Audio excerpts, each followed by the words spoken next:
धन, ऐश्वर्य, सुख, समृद्धि, नित्य घर में लक्ष्मी का निवास। यदि आप भी ये चाहते हैं, साथ ही साथ चाहते हैं कि आपके जीवन में परिवर्तन हो जाए, आपके समस्त पाप नष्ट हो जाएं, तो आपको मोक्ष प्रदान करने वाली, सुख की वृद्धि करने वाली, आपके जीवन में परिवर्तन करने वाली एकादशी को अवश्य करना चाहिए। आज हम बात कर रहे हैं 3 सितंबर को पड़ने वाली भाद्रपद शुक्ल पक्ष एकादशी, जिसका नाम है परिवर्तनी एकादशी। इसको वामन एकादशी के रूप में भी जाना जाता है। आइए जानते हैं इस एकादशी को किस प्रकार से किया जाता है।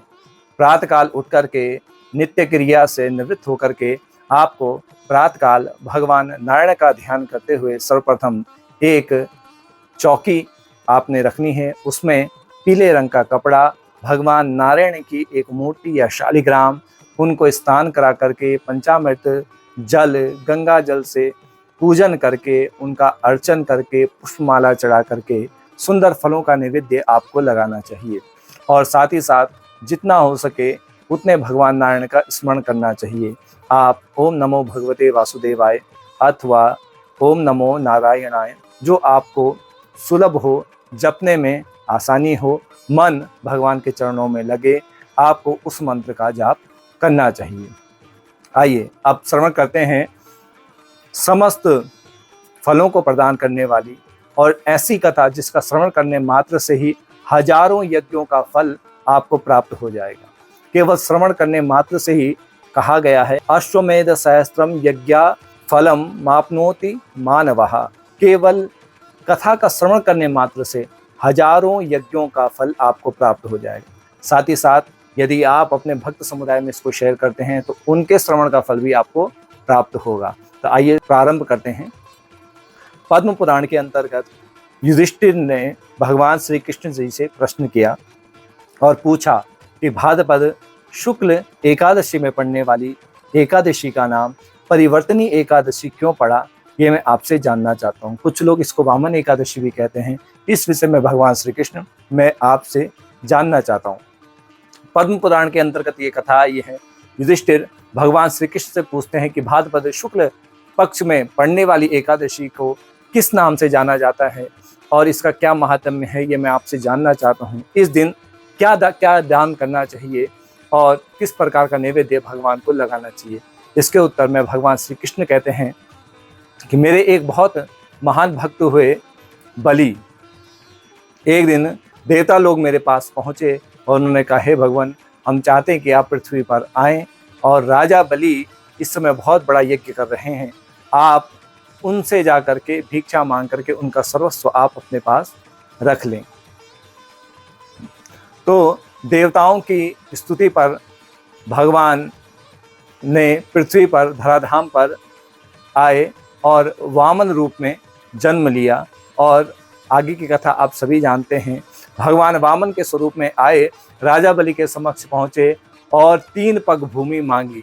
2 पग में ही भगवान वामन ने समस्त 7 लोक को और यहाँ तक कि ब्रह्मलोक को भी पार पा लिया।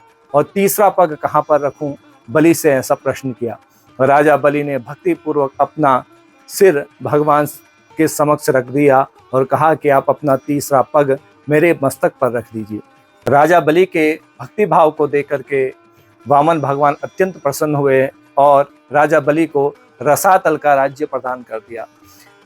वहाँ पर राजा बलि ने कहा कि भगवान, आप अवश्य मुझसे मिलने के लिए मेरे पास अवश्य आएँ। तो भगवान ने उनको आशीर्वाद दिया और कहा कि भाद्रपद शुक्ल एकादशी को चातुर्मास में जब मैं शयन कर रहा हूँगा तो एक लोक में मैं अपने वैकुंठ लोक में रहूँगा और दूसरे लोक में जब मुझे आपके पास आना होगा राजन, तो उस समय मैं अपनी जो सोने की जो दिशा है उसको परिवर्तित करूँगा, यानी कि करवट बदलूँगा। और इसी कारण से स्थिति को परिवर्तनी एकादशी कहा जाता है। तो इस दिन भगवान चतुर्मास में करवट बदलते हैं और राजा एक रूप में वैकुंठ लोक में और एक रूप में राजा बलि के पास पहुंच जाते हैं रसातल में। भगवान की पूजा इस दिन तुलसी दल के साथ करी जानी चाहिए। सायंकाल में व्रती को चाहिए कि सायंकाल में भगवान का पूजन करे, आरती करे और प्रसाद को ग्रहण करे, लेकिन केवल फलाहार ही की आज्ञा इसमें दी गई है। प्रातःकाल के समय अगले दिन यानी कि 4 सितंबर को आपको पुनः भगवान नारायण का पूजन करके उनका चरणोदक लेना है। उसके पश्चात आपको अपने व्रत का पारायण करना चाहिए। इस दिन दही, चावल और चांदी का दान किया जाना चाहिए। 4 सितंबर को आप द्वादशी में पारायण कर सकते हैं। प्रातःकाल सूर्योदय के समय से ही द्वादशी है, तो आप सूर्योदय के पश्चात कभी भी आप अपने व्रत का पारायण भगवान का पूजन करके कर सकते हैं। प्रातःकाल 6:11 के पश्चात आप सूर्योदय के पश्चात यानी 6:11 में सूर्योदय है, उसके पश्चात कभी भी भगवान नारायण का पूजन करके आप प्रसाद को ग्रहण करें।